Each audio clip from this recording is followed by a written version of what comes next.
والصلاة والسلام على سيدنا محمد أشرف المرسلين وعلى آله وصحبه أجمعين.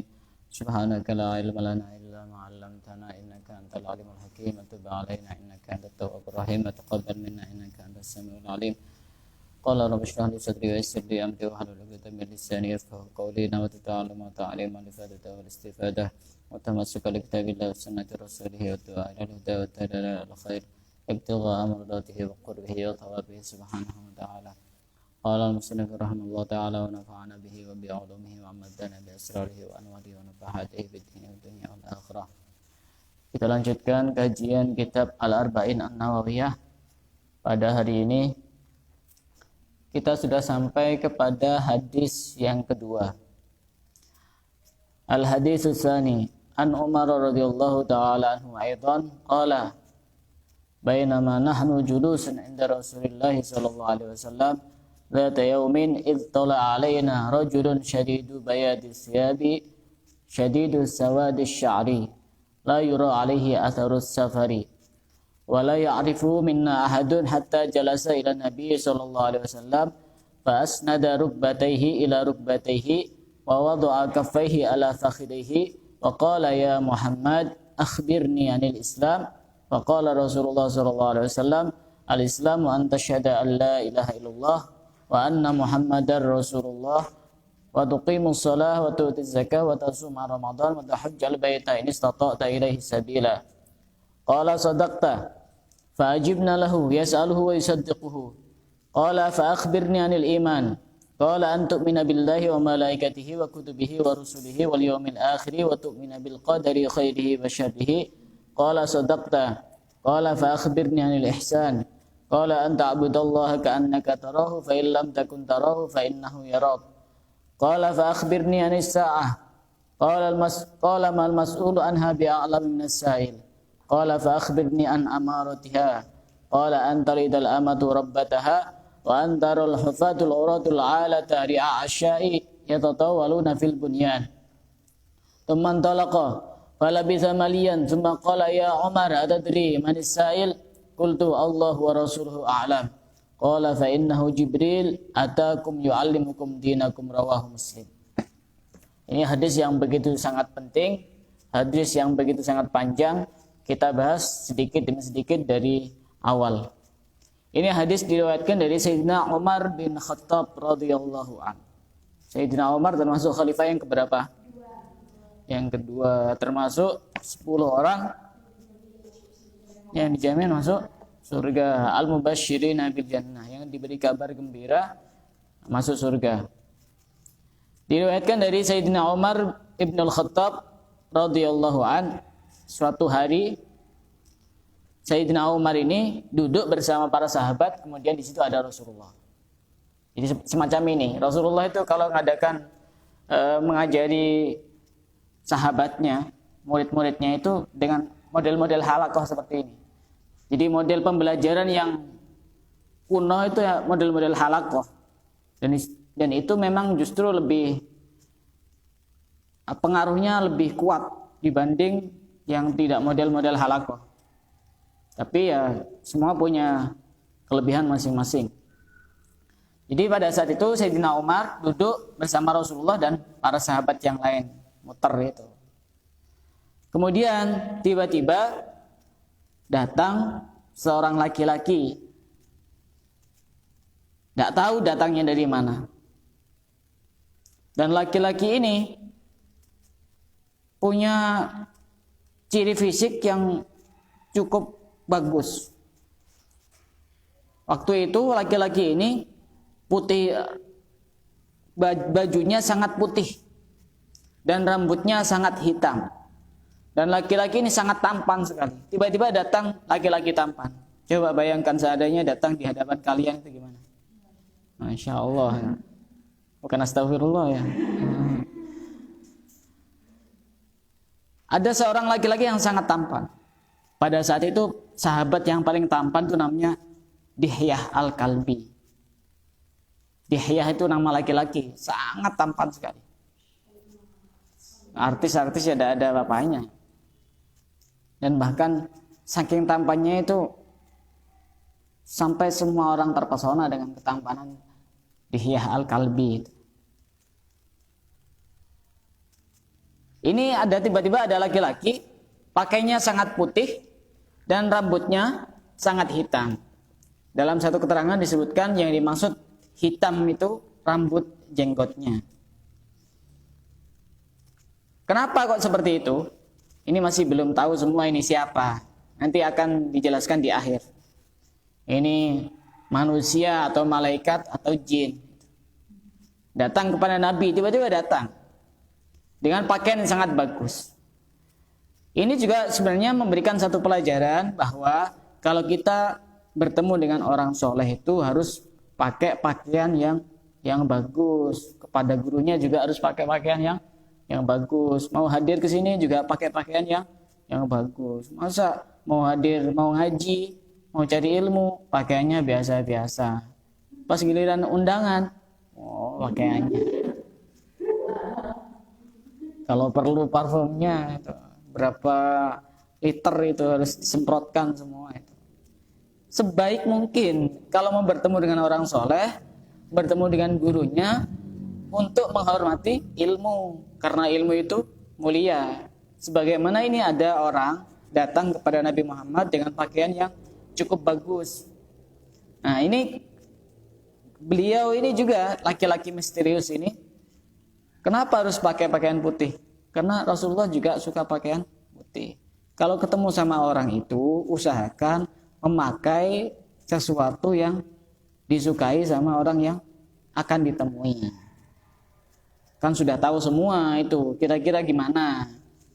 Tipe orang yang akan ditemui itu seperti apa? Lebih suka tipe orang yang bagaimana? Ya nanti kita bersikap di situ ya seperti itu. Baik dari pakaiannya, baik dari tindak tanduknya, baik dari ucapannya dan seterusnya. Jadi yang bagus kalau mau ngaji itu pakai yang bagus pokoknya. Sebagaimana kita menghormati mulianya ilmu. Dan ini mau apa ini? Siapa namanya laki-laki misterius ini? Jadi sebenarnya pakai pakaian yang mulia itu tidak apa-apa kalau kita niat untuk menghormati ilmu. Misalnya orang-orang biasa tiba-tiba pakai jubah, kayak saya misalnya pakai jubah, ya tidak apa-apa, bukan karena untuk pamer, tapi karena pengen menghormati ilmu, memuliakan ilmu. Beda lagi kalau niatnya pamer, pakai imamah, pakai gamis, pakai jubah, pakai selendang, tapi niatnya pamer. Saya pakai itu semua bukan karena pamer. Saya ngerasa masih belum pantas pakai itu semua. Tapi saya niatkan untuk menghormati ilmu, memuliakan ilmu. Tiba-tiba datang itu laki-laki misterius itu. La yura alaihi atharus safar. Tidak terlihat dia ini habis dari bepergian. Orang habis dari bepergian itu kan ya apa? Rambutnya cekak-cakan, terus wajahnya itu juga kayak apa namanya, tidak teratur, baunya juga tidak enak. Tapi ini tidak ada yang tahu bahwa laki-laki misterius ini adalah orang yang habis dari perjalanan. Ya tadi malam nyampe jam 12 malam. Ya kalau sudah nyampe rumah, ya biasa baunya itu dari perjalanan soalnya. Sekarang kan sudah jaraknya sudah lama, berapa jam itu. Bukan bekas dari perjalanan lagi karena sudah mandi. Nah, tadi malam baru datang ya lain lagi itu. Nah ini laki-laki misterius yang tiba-tiba datang kepada Nabi Muhammad ini, la yura alaihi atharus safar, tidak terlihat dia habis dari perjalanan. Kemudian tiba-tiba laki-laki ini datang duduk di depan Nabi Muhammad. Setelah duduk, laki-laki ini mendekatkan ini lututnya ke lututnya Nabi Muhammad. Kemudian meletakkan tangannya ke pahanya Nabi Muhammad. Dicontohkan ya tidak bisa. Jadi datang, jadi duduknya itu ya duduk semacam ada kursinya. Terus ini lututnya didekatkan ke lututnya Nabi Muhammad. Terus kedua tangannya diletakkan di atas pahanya Nabi Muhammad. Tiba-tiba seperti itu. Coba seandainya ada laki-laki atau orang yang tidak kenal tiba-tiba datang terus seperti itu? Pasti kan satu keanehan kan? Nah, ini apa yang dilakukan itu? Ini sebenarnya sebelum kita bahas, itu sebenarnya ini mau bertanya ini. Laki-laki ini mau bertanya kepada Nabi Muhammad. Makanya dengan jarak sebegitu dekatnya, sebenarnya kalau kita tidak tahu masalah ilmu ya kita harus bertanya. Tidak usah malu. Tanya aja, tidak apa-apa. Malu bertanya? Tidak usah nanya, itu bagi yang memang benar-benar tidak pengen tahu masalah ilmu itu. Ya tidak usah malu kalau mau tanya. Urusan kebaikan. Malu itu kalau kita mau melakukan keburukan itu malu, tidak apa-apa. Kenapa kamu kok tidak ke sana? Saya malu karena itu adalah perbuatan tidak baik. Malu itu jangan dikaitkan dengan perkara yang baik, tidak pada tempatnya itu. Akhirnya apa? Setelah itu, kemudian laki-laki misterius ini berkata kepada Nabi Muhammad, bertanya, "Ya Muhammad, wahai Muhammad, akhbirni anil Islam. Kabarkan kepadaku apa itu Islam. Hakikat Islam itu apa?" Coba datang, mendekat, tiba-tiba tanya, "Apa itu Islam, wahai Muhammad?" Kenapa ini laki-laki ini langsung memanggil dengan namanya? Ini sebenarnya pada saat itu masih belum ada keharaman memanggil nama Nabi Muhammad dengan namanya. Dengan namanya. Tapi setelah itu kemudian ada keharaman. Di dalam Al-Quran, ketika Allah menjelaskan Nabi Muhammad tidak disebut dengan namanya sama sekali. Beda dengan nabi-nabi yang lain. Nabi-nabi yang lain di dalam Al-Quran disebut dengan namanya langsung. Tapi giliran Nabi Muhammad tidak disebut dengan namanya, tapi disebut dengan nama-nama kemuliaan. Misalkan Abdika, atau misalkan Rasulullah, Nabi Allah, dan seterusnya. Kenapa? Karena Nabi Muhammad termasuk Nabi yang paling mulia di antara para Nabi. Ya sama seperti kita itu kalau bersolawat, Allahumma sholli ala Sayyidina Muhammad. Sebagian kelompok mengharamkan karena tidak ada tuntunannya. Wong kita manggil gurunya saja masih Pak Guru, tidak langsung namanya. Apalagi kita manggil nyebut nama Nabi Muhammad, tapi ya justru lebih mulia lagi. Ya wajar seperti itu. Apa itu Islam? Tiba-tiba tanya seperti itu. Kemudian Nabi Muhammad menjawab, Al-Islamu an tashhada alla ilaha illallah wa anna Muhammadar Rasulullah. Islam itu engkau bersaksi bahwa tidak ada Tuhan yang wajib disembah kecuali Allah, wa anna Muhammadar Rasulullah, dan sesungguhnya Nabi Muhammad adalah utusan Allah. Bersaksi, ini yang perlu kita pahami. Bersaksi itu kan berarti kita seakan-akan pernah melihat. Ya. Tapi yang dimaksud bersaksi itu sebagaimana kita membaca syahadat asyhadu alla ilaha illallah wa asyhadu anna Muhammadar Rasulullah. Bersaksi itu artinya kita mengetahui dan kita membenarkan. Bukan kemudian kita benar-benar melihat. Kenyataannya kita pernah melihat Allah atau tidak? Nah, pernah. Pernah melihat Nabi Muhammad atau tidak? Nah, pernah. Jadi yang dimaksud bersaksi itu kita mengetahui dan membenarkan dan pasrah segala sesuatu yang datang dari Allah. Dan kita meyakini bahwa Allah adalah sebagai Tuhan dan Nabi Muhammad adalah sebagai utusan Allah. Wa an tuqimas sholata. Islam itu kamu mendirikan sholat. Kalau orang ngaku Islam tidak mendirikan sholat, gimana? Islam kah? KTP. Padahal kunci dari Islam itu sendiri sholat. As-sholatu imaduddin. Sholat itu adalah tiang agama. Waman aqamaha faqad aqamaddin, waman hadamaha faqad hadamaddin. Barang siapa yang mendirikan salat, maka dia telah mendirikan agama, dan barang siapa merobohkan salat, maka dia telah merobohkan agama. Kuncinya orang hidup itu salat kalau dia muslim. Kalau salatnya sudah tidak beres, semuanya rusak itu semuanya. Berantakan. Karena salat tiang, ibarat rumah, ibarat bangunan. Tidak ada tiangnya gimana? Runtuh. bisa bahaya itu. Atau ada tiangnya, tapi tiangnya keropos atau sudah mau rusak, bahaya juga. Kalau kita tidak sholat, yang dibanggakan dari Islam kita itu apa? Islam kita tidak kuat. Sholat itu jangan kita merasa bahwa sholat itu adalah sesuatu yang berat. Justru sholat adalah perkara yang meringankan masalah yang berat. Itu sholat. Jadi harus sholat. Sholat itu wajib dalam kondisi bagaimanapun. Maupun sakit, mau apa, sholat itu wajib. Beda dengan haji. Bagi yang mampu. Bagaimana kalau perjalanan? Tidak bisa wudu, tidak bisa berhenti, naik kendaraan umum, apakah tetap wajib sholat? Wajib sholat. Terus tidak usah pakai wudu, tidak usah. Sholat namanya sholat kehormatil waktu. Ya sholat sebisanya, misalkan di bis, ya sholat sebisanya.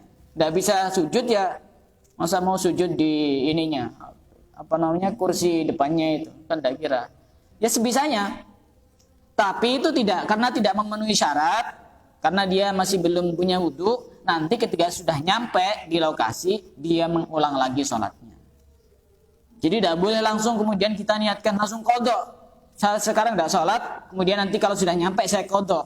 Dosa karena pada saat itu dia tidak sholat. Qadhanya ya bagus, tidak dosa. Yang tadi itu, waktu itu, tidak sholat dia berdosa. Jadi walaupun tidak punya wudu pun boleh, tapi nanti harus mengulang. Wa tasuma Ramadan, dan Islam itu kamu berpuasa bulan Ramadan. Ada orang aku Islam tidak berpuasa bulan Ramadan. Makanya pada bulan Ramadan itu ada banyak orang-orang yang berubah, yang asalnya tidak pakai hijab tiba-tiba pakai hijab syar'i bulan Ramadan. Sampai warung-warungnya juga pakai hijab syar'i. Warungnya yang biasanya selain bulan Ramadan buka-bukaan, giliran bulan Ramadan ikut-ikutan juga pakai hijab syar'i. Jadi banyak penampakan itu kaki-kaki dada kepalanya kalau waktu bulan Ramadan itu. Soalnya itu warungnya pakai hijab syar'i. Kodak sekalian pakai cadar. Kan sekalian enggak kelihatan, tutup semua pakai tembok. Ramadan wajib juga. Tapi Ramadan ini kewajiban bagi orang yang mampu juga. Yang tidak mampu ya tidak wajib.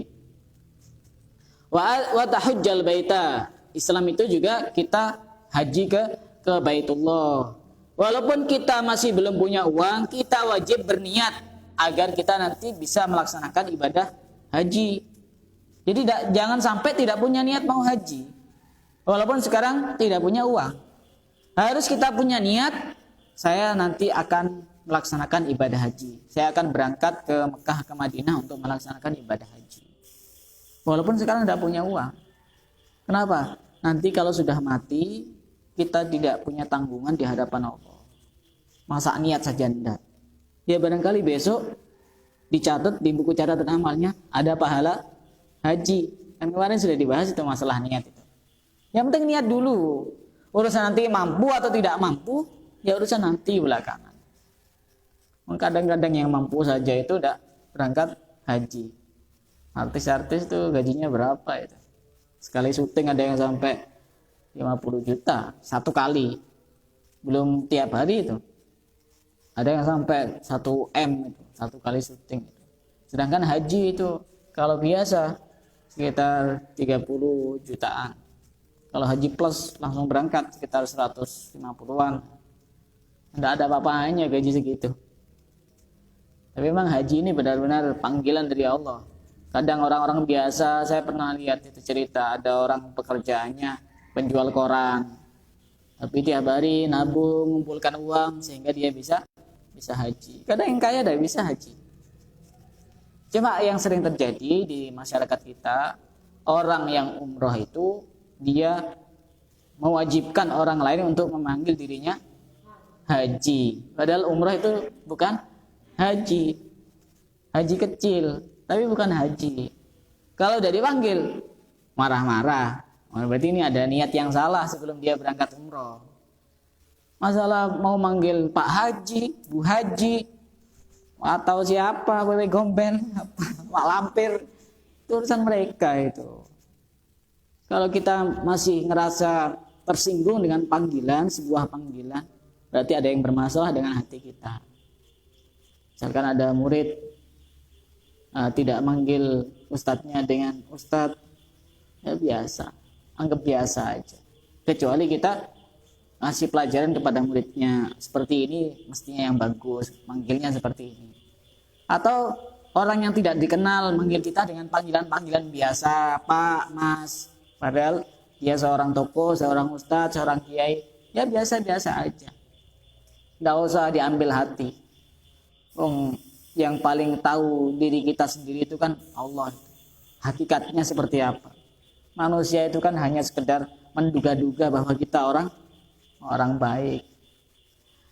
Anta hujjal baita in istata'ta ilaihi sabila. Jadi yang namanya Islam itu kamu bersaksi bahwa tidak ada Tuhan selain Allah, Nabi Muhammad adalah utusan Allah, kamu mendirikan sholat, kamu menunaikan zakat, kamu puasa Ramadan, dan kamu berhaji ke Baitullah jika mampu. Ini pertanyaan lelaki misterius ini. Kemudian tiba-tiba laki-laki ini berkata, sodakta, kamu benar. Tanya sendiri, kemudian dia jawab sendiri. Ya bukan jawab sendiri, membenarkan. Akhirnya ini Sayyidina Umar berkata, fa'ajibna lahu. Sayyidina Umar, aku heran. Dia tanya, kok dia jawab sendiri, membenarkan sendiri. Mestinya orang tanya itu kan kalau dijawab diem atau iya. Tapi dia ini seakan-akan sebelum tanya sudah tahu. Kemudian akhirnya bertanya lagi nih. Laki-laki misterius ini. Sudah tahu tapi jawabannya laki-laki misterius ini siapa? Sudah tahu, pernah dengar hadis ini? Nah. Tidak pernah. Akhirnya kemudian laki-laki ini bertanya lagi kepada Nabi Muhammad, qala fa akhbirni 'anil iman.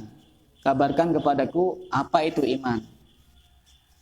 Nabi Muhammad menjawab, antu minabillah, kamu beriman kepada Allah wa malaikatihi dan malaikat-malaikat Allah. Malaikat Allah ada berapa? Yang wajib diketahui ada 10. Yang tidak wajib diketahui ada sangat banyak. Saking banyaknya itu dalam sebuah hadis disebutkan 7 langit ini tidak ada satupun satu jengkal atau satu telapak kaki yang tidak pernah disinggahi oleh malaikat. Semuanya ada malaikatnya. Jadi kayak misalkan di bumi ini, sini semuanya ada malaikat saking banyak.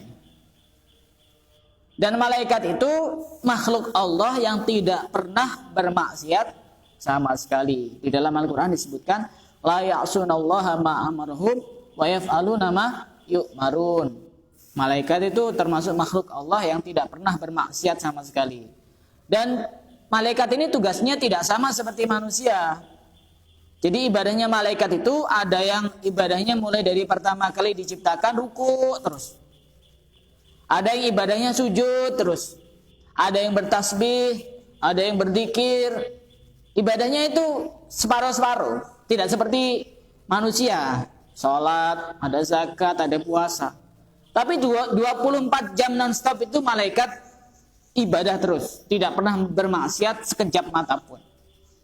Tapi nanti ketika para malaikat ini dipanggil di hadapan Allah, semua malaikat ini berkata di hadapan Allah, ma'abadtuka haqqa ibadatika. Ya Allah, kami tidak bisa beribadah kepadamu dengan sebaik-baik ibadah. Walaupun itu 24 jam non-stop, tidak pernah bermaksiat sama sekali. Kita baru sholat duha saja, kita ngerasa manusia paling hebat sekecamatan. Paling ahli ibadah sepondok, sedesa. Malaikat itu yang ibadahnya 24 jam non-stop, ketika dipanggil di hadapan Allah tidak kemudian membanggakan diri, tidak pernah maksiat juga. Ma'arafna haqqa ma'rifatika, ya Allah aku tidak bisa mengenal engkau dengan sebaik-baik mengenal kepadamu, wa ma abadnaka haqqa ibadatika, dan aku tidak bisa beribadah kepadamu dengan sebaik-baik ibadah. Kita ibadahnya jarang-jarang, puasa juga kadang-kadang, sholat masih bolong-bolong, giliran dihina, dicela, tak mau. Malaikat itu semakin banyak ibadahnya, semakin mengakui betapa mereka tidak bisa apa-apa. Itu ilmu padi. Jadi semakin orang banyak ilmunya, banyak ibadahnya, banyak kebaikannya, bukan semakin sombong. Kalau ada padi yang berisi tapi dia tidak merunduk, berarti itu namanya padi terserang hama. Hama itu namanya penyakit hati. Makanya sebenarnya tidak penting itu ilmu banyak, tapi kalau dia sombong, sama seperti iblis. Iblis itu ilmunya banyak, ibadahnya banyak, kebaikannya banyak, tapi karena dia sombong, maka tidak dianggap oleh Allah. Makanya penyakit hati itu sangat berbahaya. Jangan sampai kita seperti iblis yang ibadahnya sudah ratusan tahun dan bahkan melebihi dari malaikat kehebatannya, tapi gara-gara dia sombong, merasa dirinya lebih baik daripada orang lain, maka ibadahnya yang ratusan tahun itu dihapus oleh Allah dan dia mendapatkan laknat dari Allah. Makanya orang punya ilmu itu jangan sampai sombong, karena ilmu itu diibaratkan seperti air. Air itu pasti cari tempat yang rendah. Pasti. Air itu pasti cari tempat yang rendah. Kalau kita pengen dapat ilmu cepat, ya kita harus, hati kita jangan menjadi hati yang tinggi hati. Direndahkan hatinya, biar ilmu itu masuk. Kalau ilmunya tidak masuk, ya kita percuma di sini mendengarkan, melihat, mencatat. Tapi karena kita di tempat yang tinggi, ilmu airnya tuh mau naik itu susah. Mau susah. Jadi ya kita harus jangan sampai sombong.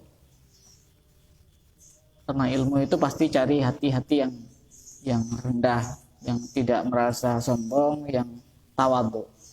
Man tawadhu'a rafa'ahullah. Barang siapa yang tawadhu akan diangkat derajatnya oleh Allah. Man takabbara wadha'ahullah. Dan barang siapa takabur maka akan direndahkan derajatnya oleh Allah.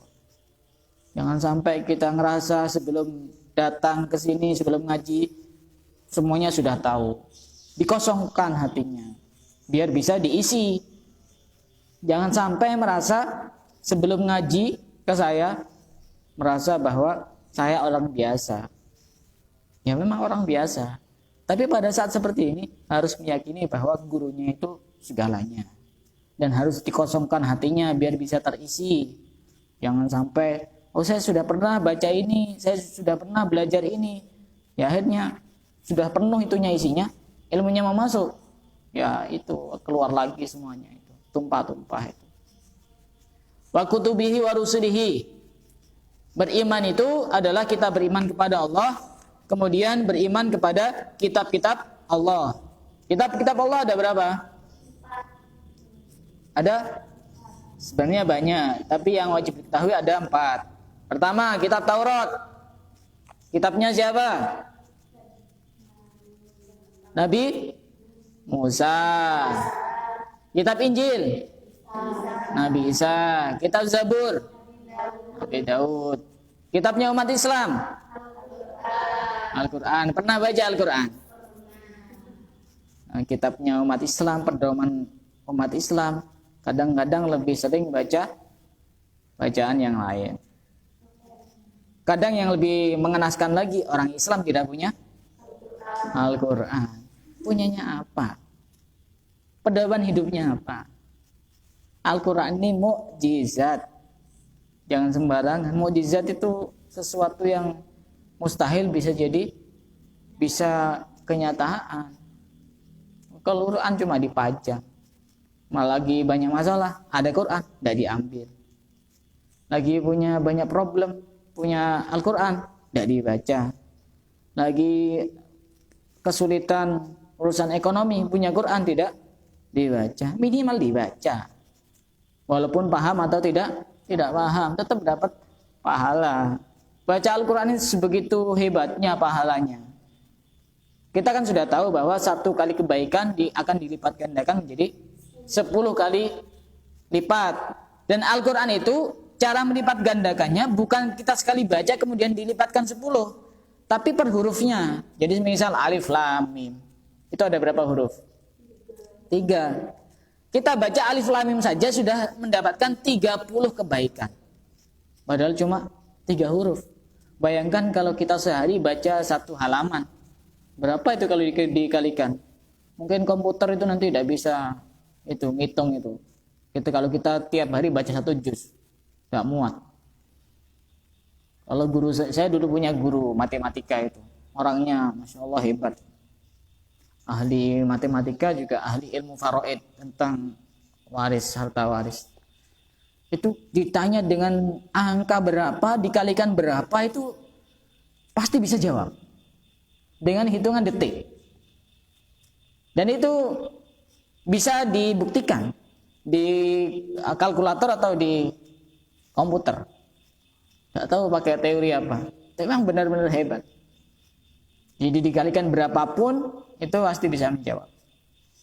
Nah, kita sebagai umatnya Nabi Muhammad punya mukjizat yang sangat hebat yang namanya Al-Quran. Jadi apa-apa itu ya baca Al-Quran.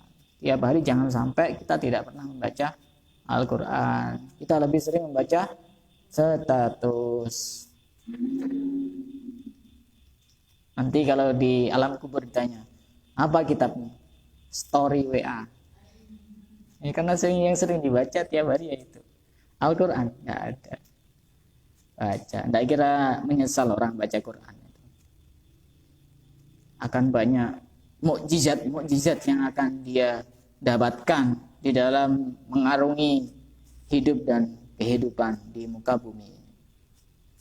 Nggak ada istilahnya orang istiqomah baca Quran galau. Kalau ada orang istiqomah baca Quran galau, berarti baca Qurannya ada niat yang tidak benar.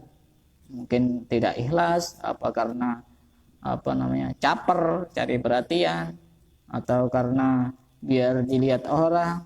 Ya akhirnya apa-apa itu kalau tidak ikhlas itu pengaruhnya sedikit. Jadi kalau kita melakukan kebaikan kok pengaruhnya tidak ada, berarti ada yang bermasalah di dalam hati kita. Ada yang salah di dalam niat kita. Perbaiki niatnya. Beriman kepada Allah, malaikat Allah, kitab-kitab Allah, dan rasul-rasul Allah. Rasul yang wajib kita ketahui ada berapa? 25. Nabi juga ada 25 yang wajib kita ketahui. Nabi yang tidak wajib kita ketahui ada berapa? Berapa?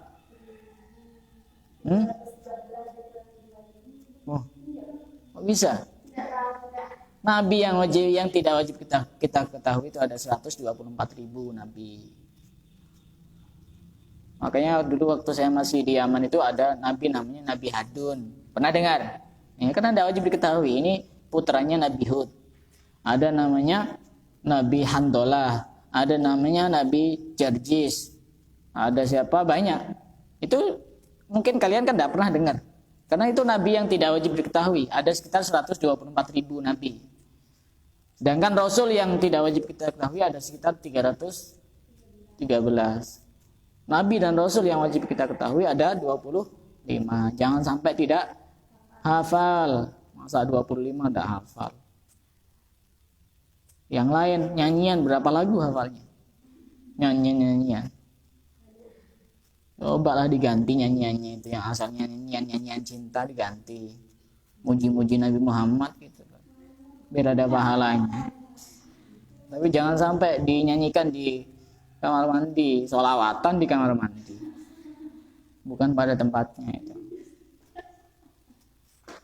Ganti.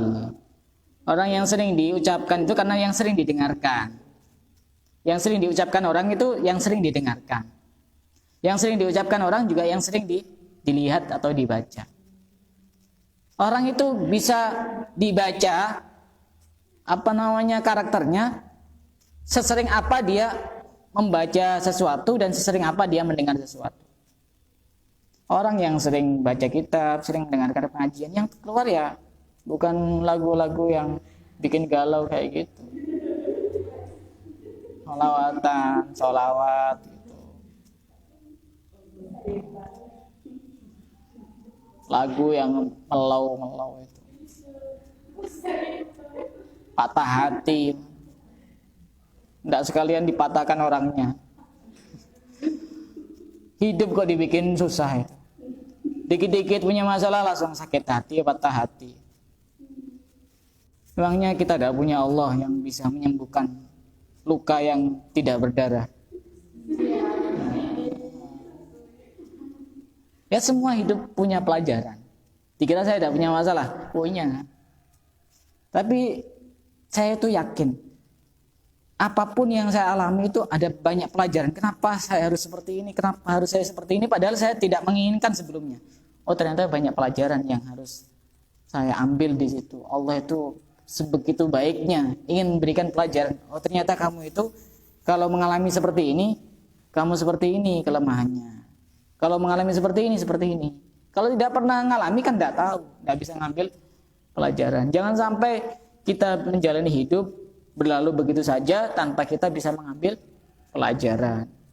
Ya harus kita bisa mengambil pelajaran. Yang berlalu biarlah, yang di depan masih banyak harapan. Ya sudah.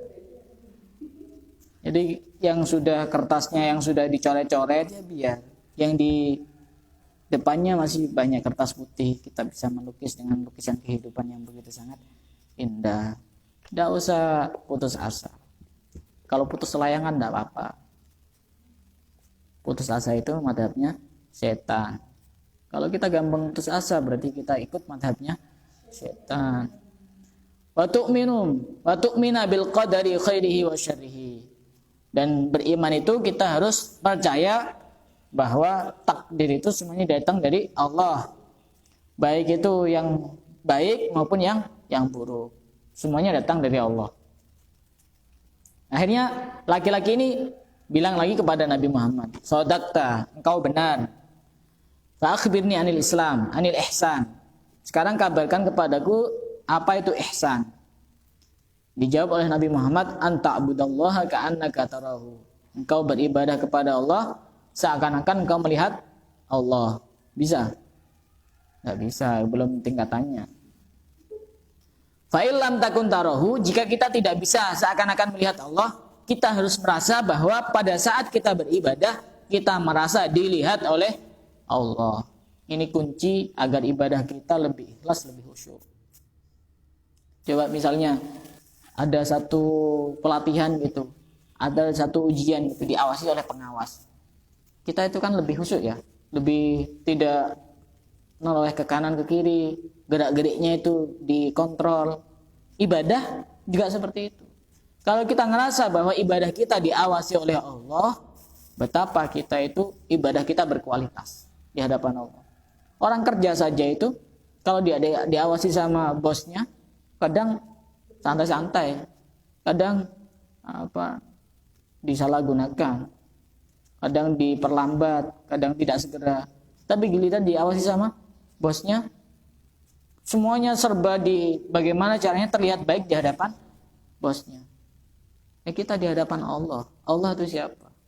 Lebih dari sekedar bos, lebih dari sekedar guru, lebih dari sekedar majikan. Makanya salah satu kunci agar ibadah kita berkualitas, kita harus ngerasa bahwa ibadah kita diawasi oleh Allah. Kok ada orang sholat sambil cengengesan, sambil ketawa-ketawa? Kamu ngadap siapa? Ngadap manusia? Bukan. Ngadap Allah. Kadang ada orang sholat itu masih ini senggol-senggol ya. Ini berarti dia tidak merasa bahwa dia diawasi oleh Allah. Harus benar-benar tenang, khusyuk, dan harus memenuhi syarat dan rukunnya sholat. Itu namanya ilmu muraqabah. Jadi salah satu hal yang bisa menjadikan kita tidak melakukan maksiat itu juga muraqabah. Kita merasa diawasi oleh Allah.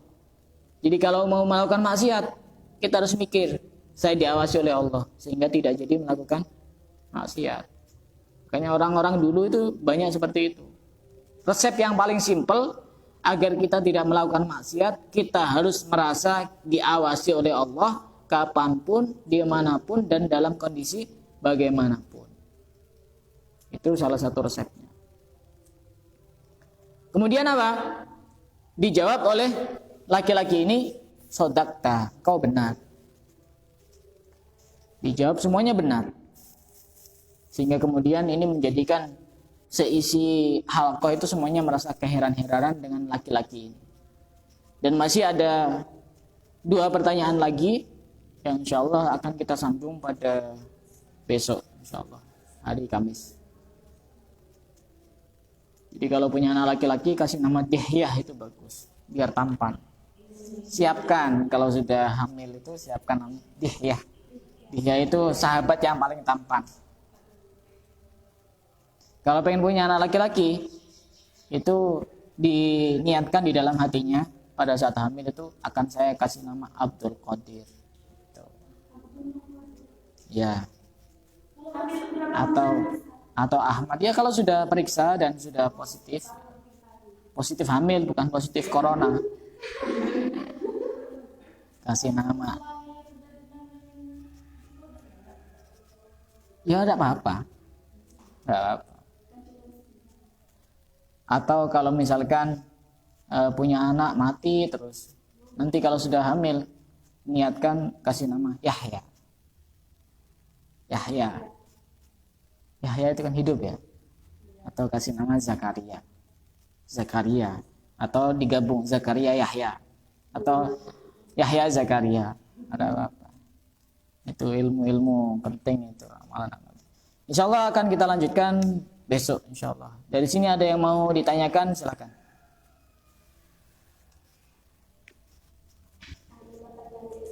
Ya, silakan. Ya.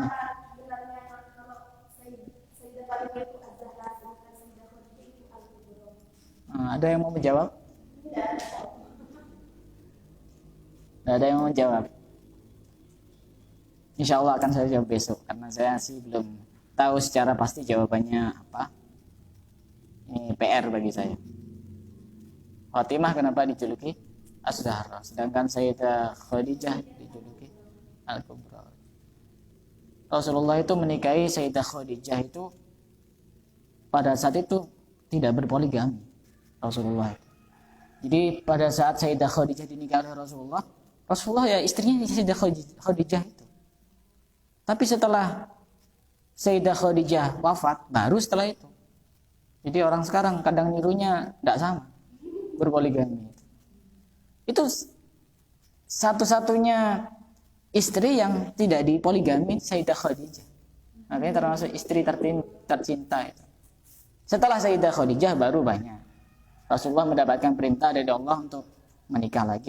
Dan itu sudah sekitar usia yang cukup 40-an ke atas. Kalau orang pengen poligami, niru Rasulullah yang nunggu 40.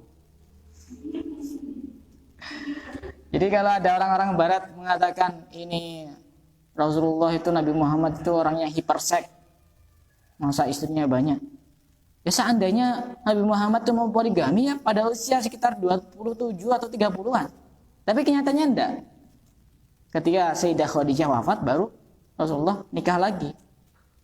Dan semuanya itu atas perintah dari Allah. Wallahu a'lam.